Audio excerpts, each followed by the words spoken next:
नाम और मंत्र ये दो अलग है। गुरु प्रदत्त मंत्र जो है, मंत्र क्या है?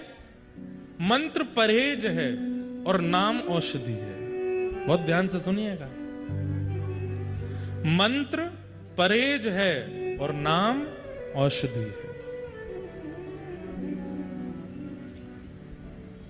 कई बार आप गुरु आश्रित होने के बाद मंत्र का त्याग कर देते हैं नाम के आश्रय में आने के बाद कि अब तो नाम ही चल रहा है। औषधि लेते रहेंगे, परहेज नहीं करेंगे तो भी रोग ठीक नहीं होगा। परहेज तो करना पड़ेगा।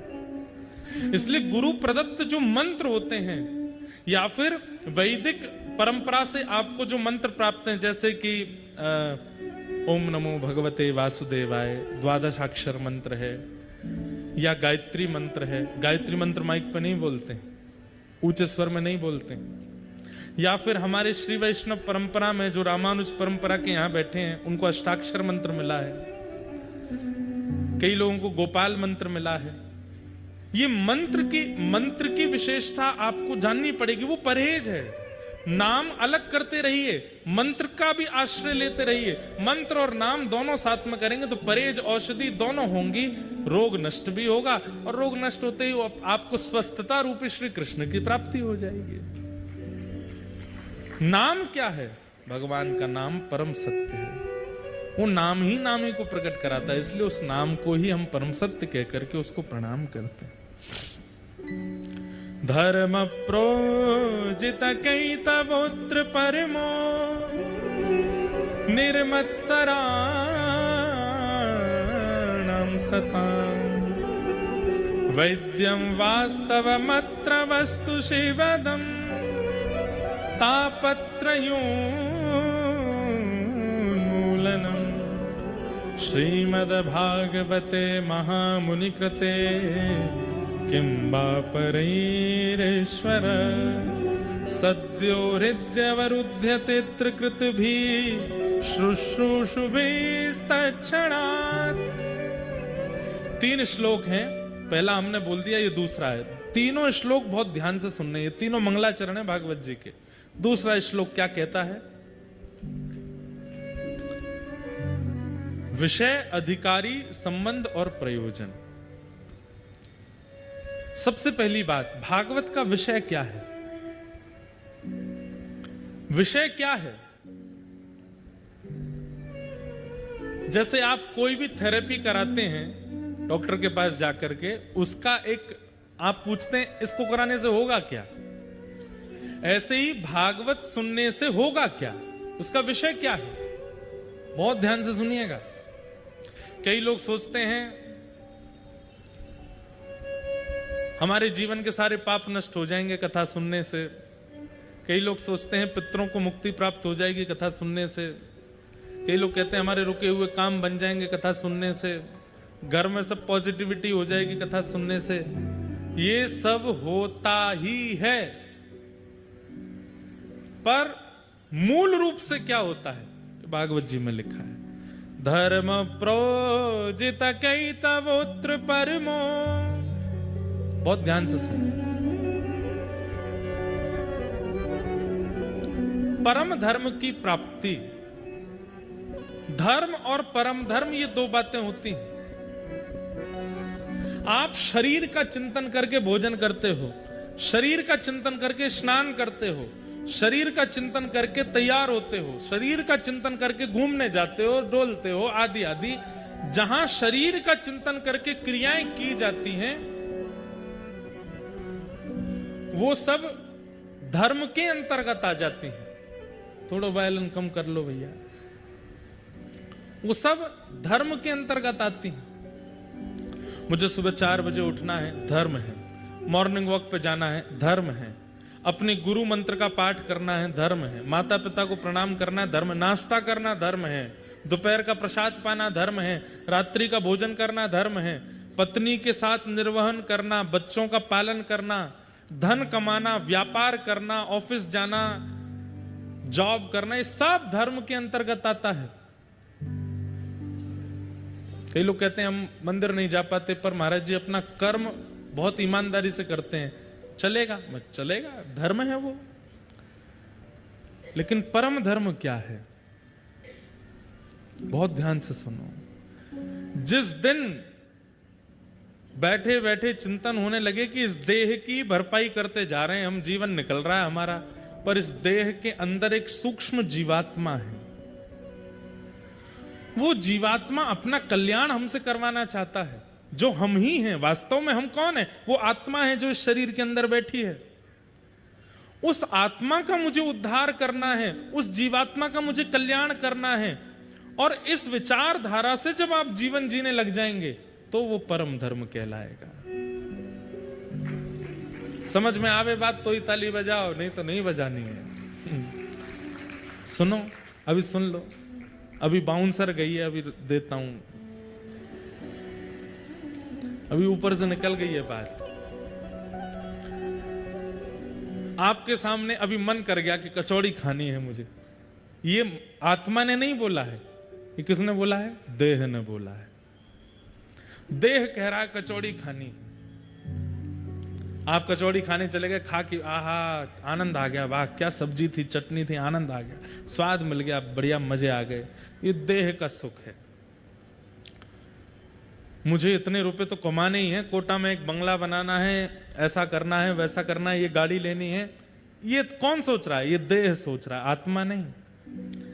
लेकिन एक दिन मन में विचार आया, सब कुछ है पास में या कुछ भी नहीं है पास में, लेकिन मन में आया कि भाई सब खा लिया, सब कमा लिया, सब कुछ कर लिया, चित्त को शांति से नहीं मिल रही। चलो क्या आधी रात में चलो गिरिराज जी की परिक्रमा लगाने जा रहे हैं। अब देह को सुख नहीं है गिरिराज जी की परिक्रमा में, शरीर को बिल्कुल सुख नहीं मिलता। जो लोग गिरिराज जी की परिक्रमा लगाते हैं नियमित रूप से, उनसे पूछो,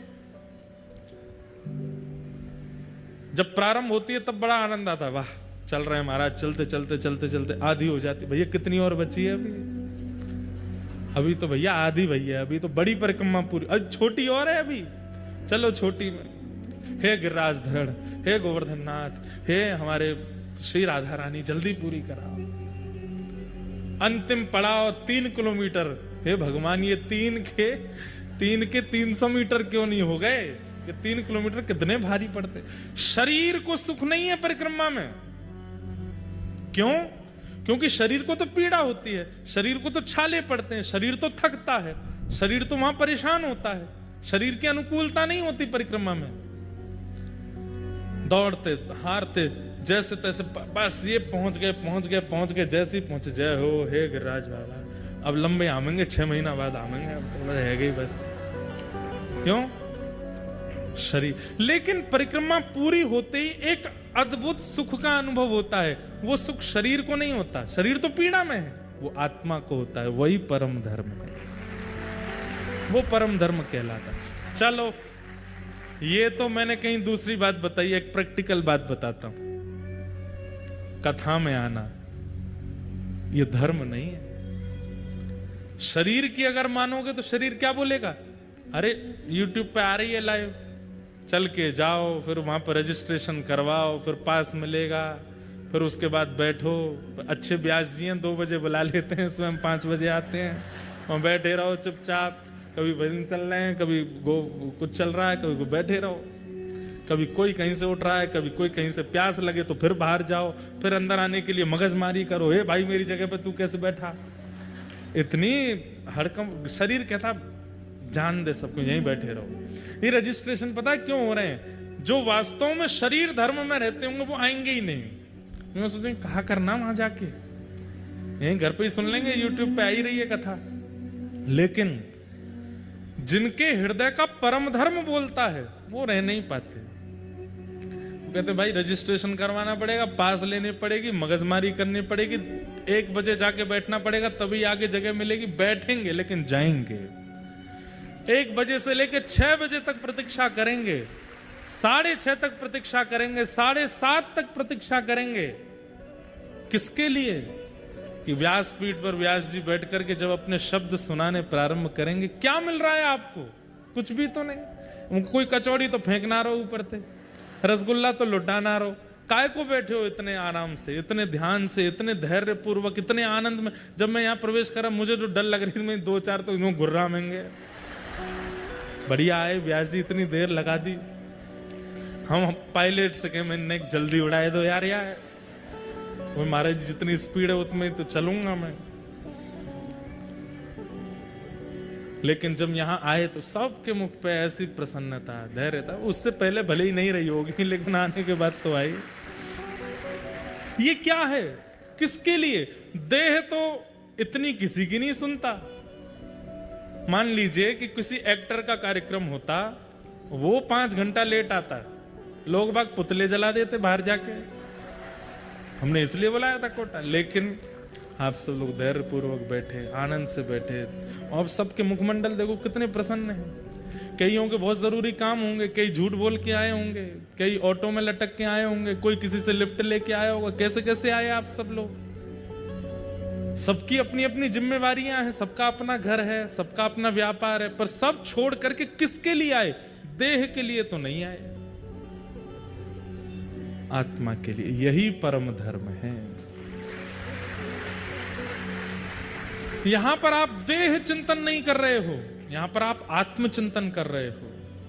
यहां पर बस वो शब्द जो यहां प्रकट हो रहे हैं, वो कीर्तन जो यहां प्रकट हो रहा है, वो लीलाएं कथाएं जो यहां प्रकट हो रही हैं, वो देह को सुख नहीं दे रही हैं, वो चित्त को सुख दे रही हैं, वो आत्मा को सुख दे रही हैं।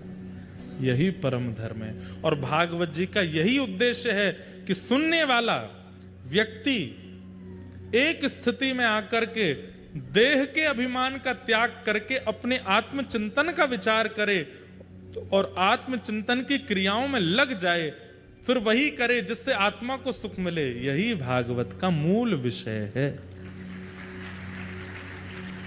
मीराबाई कहती हैं, मैं तो गोविंद रा गुण गासूं, राणा जी रूठे तो मने काय करसी। अरे आप कहती हैं कि राणा रूठता है, राजा रूठता है, आपका देवर आपके ऊपर विष पहुंचाता है, कभी शेर को पीछे छोड़ देता है, कभी आपको मरवाने के षड्यंत्र करता है। अरे इससे अच्छा तो नाम गाना छोड़ दो। अरे नाम गाना छोड़ दूं? एक व्यक्ति रूठेगा, एक व्यक्ति नाराज होगा, इसके लिए मैं नाम छोड़ दूंगी? चरणामृत रा नेम हमारा, चरणामृत रा नेम हमारा, मैं तो नित उठ दर्शन पासूं, मैं तो नित उठ दर्शन पासूं।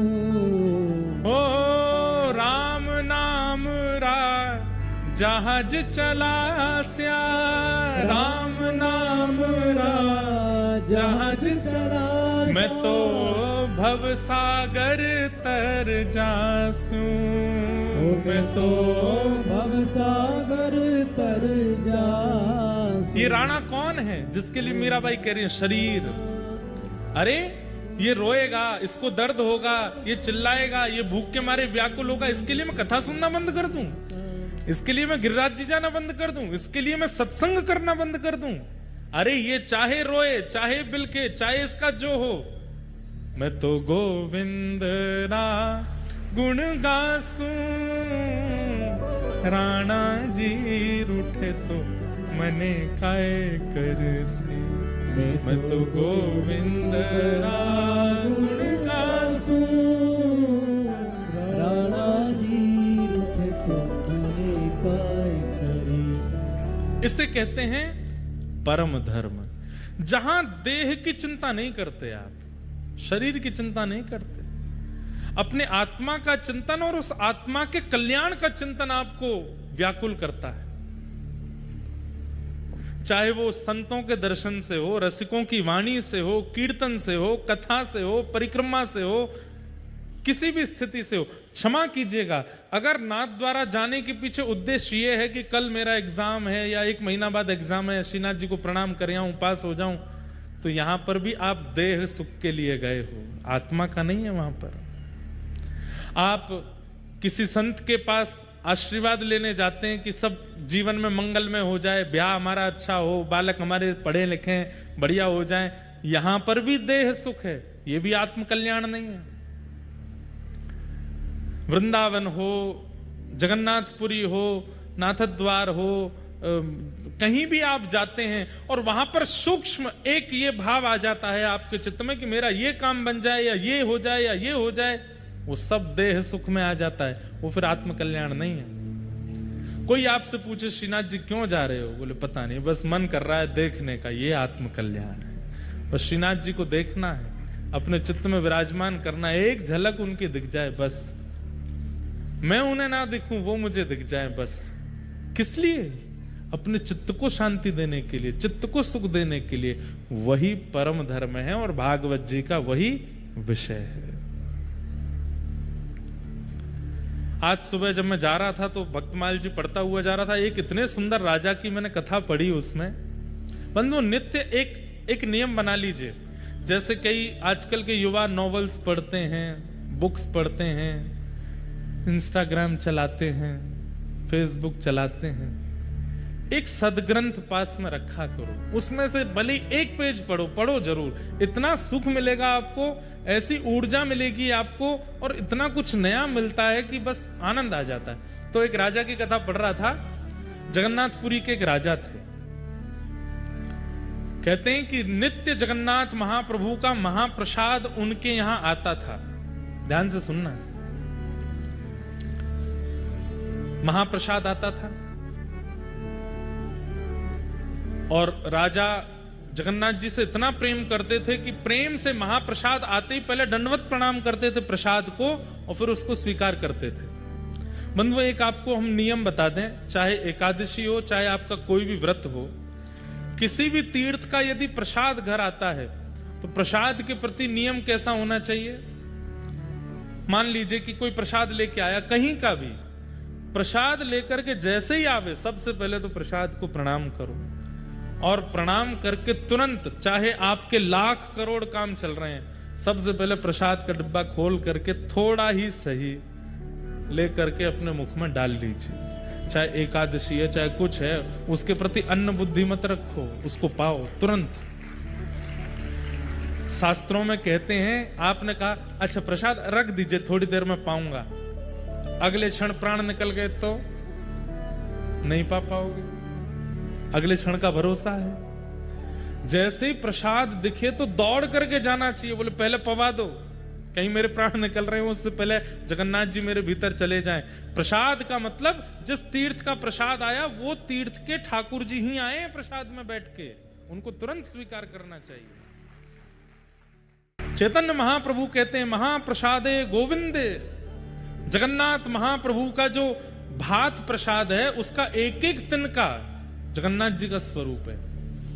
तो राजा का नित्य नियम था, जैसे प्रसाद आता तो प्रणाम करते, उसको पाते और फिर अपने क्रिया में लगते। लेकिन आज वो अपने एक मित्र के साथ में चौसर खेल रहे थे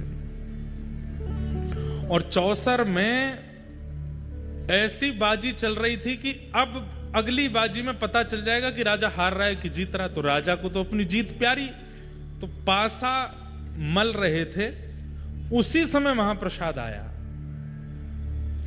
जैसे ही महाप्रसाद आया तो पंडित जी रोज आते महाप्रसाद लेकर के, राजन जगन्नाथ महाप्रभु का महाप्रसाद आया। तो राजा इतना ज्यादा ध्यान लगा करके खेल रहा था, उसने एक हाथ में पासा लिया, महाप्रसाद को प्रणाम किया और फिर रुकिए अभी लेता हूं, और फिर से पासा खेलने लगे। तो पुजारी जी को नित्य का नियम तो पता था राजा का, लेकिन आज का जो व्यवहार था ये पुजारी जी को अच्छा नहीं लगा। बोले बताओ पासा इतना जरूरी है, वो चौसर इतना जरूरी है कि महाप्रसाद को कह दिया रख दो, पाएंगे। थोड़ी देर तो पुजारी जी वहां खड़े रहे, लेकिन राजा हंस हंस करके खेल रहा था, इतना मगन था उसमें। पुजारी जी प्रसाद वापस ले गए अपने साथ। जब खेल पूरा हुआ, राजा जीत गया, हंसा, उठ करके अपने मित्र को हृदय से लगा, आज तो बड़ा आनंद आया खेल में, बड़ा बढ़िया। थोड़ी देर बातचीत हुई, मित्र जब चले गए तो राजा ने तुरंत पूछा वो महाप्रसाद आया था कहाँ है? तो सैनिकों ने बताया, पंडित जी खड़े रहे थोड़ी देर, पता नहीं, फिर ले गए अपने साथ। राजा दौड़ करके गए पंडित जी के पास, बोले आज आप महाप्रसाद वापस क्यों ले आए? तो पंडित जी की आंखें लाल पड़ी थी, बोले कि राजन ये महाप्रसाद कोई अन्न नहीं है, कोई दाल भात नहीं है, कोई सामग्री नहीं है, साक्षात जगन्नाथ जी हैं। और जगन्नाथ जी किसी के द्वार पर आते हैं और जिसके द्वार पर गए हैं वो दूसरे कार्य में व्यस्त है, जगन्नाथ जी किसी के यहां ऐसे खड़े होकर के प्रतीक्षा नहीं करेंगे, इसलिए मैं उनको वापस ले आया, तुमने अपराध किया। तो राजा को इतना आत्मग्लानि हुई, अपराध बोध हुआ कि मैंने ऐसा क्यों किया।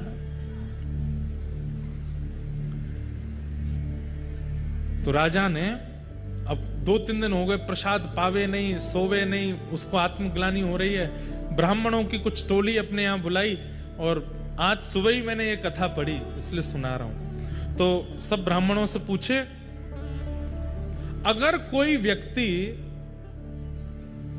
द्वार पर खड़े ठाकुर जी का अपमान कर दे, अपना नाम नहीं लिया, ये राजा का विवेक देखो, अपना नाम बोलूंगा तो ये लोग अच्छा बात बताएंगे। जैसे कोई व्यक्ति कह दे मेरे से भैया ये अपराध हो गया, तो सामने वाला ये तो कहेगा कोई बात नहीं भैया, सब हो जाता है, ठीक है, सब गंगा जी स्नान कर लो, हो गया सब ठीक है, ये प्रायश्चित करा लो, संतों को भोजन करा दो, ब्राह्मण भोजन करा दो।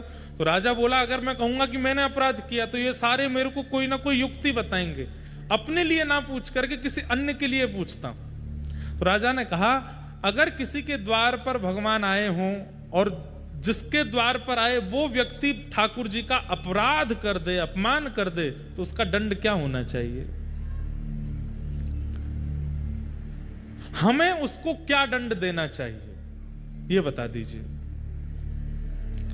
तो पंडित जी बोले अगर कोई भगवान का अपराध करता है तो राजा को उसका त्याग कर देना चाहिए,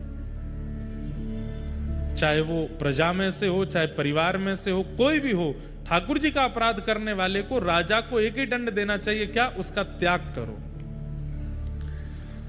राजा बोले ठीक है, अब आप जा सकते हैं। अब राजा मन में क्या विचार कर रहे हैं, मैंने इस हाथ से अपराध किया, अब मैं इस हाथ का त्याग करूंगा, इसको कटवाऊंगा मैं। कैसे कटवाऊं, स्वयं तो काट नहीं पाऊंगा, अपने हाथ को कैसे काटूंगा, किसी और से कहूंगा तो कोई काटेगा नहीं। तो राजा ने क्या युक्ति बनाई, मतलब देखिए कैसी भगवत परायणता है राजा के चित्त में। 2-3 दिन से जानबूझ करके अपना चेहरा ऐसे बनाया कि बहुत चिंता में है।